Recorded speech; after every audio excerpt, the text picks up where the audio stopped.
If you're sitting around twiddling your thumbs, getting bored, feeling frustrated, stop! I can help.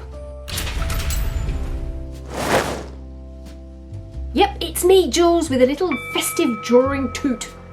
At this time of year, things can get a little fraught, particularly in this year, 2020, the year that will go down in the annals of time.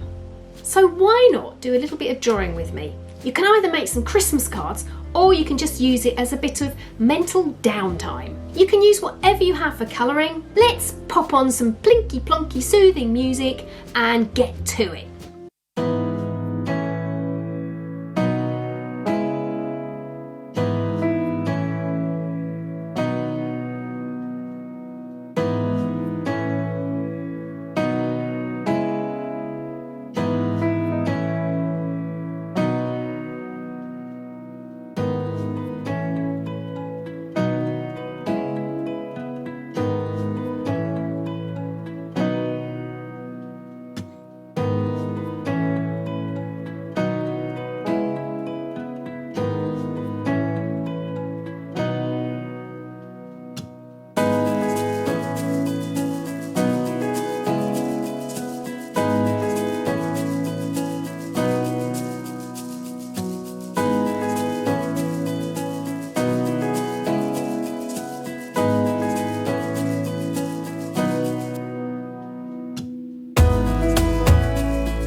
like further artist tutorials, I have a variety of short courses that will help you. There are real-time sessions looking at painting, drawing and marker pens, among others. And if you're keen on producing your own book, there is a more in-depth course on what you need to know about self-publishing a book with illustrations. And that covers making key decisions, how to make layouts and dummy books, rhythm and pacing, as well as several tutorials on illustrating your book, and a look at the tech. You can either hop over to my website or join me on Patreon for more information. Go on, give it a go! Now, if you have become so relaxed that you have slithered under the table, then I suggest maybe you need a little perking up. If you're feeling super perky, then you could make a bunch of Christmas cards for the people that you love the most and who will appreciate such a gesture. Next week I'll be looking at how you can break up some text so that your pages flow smoothly. Until then, I'm off to schmooze Santa. I'll see you next time. Nanu nanu!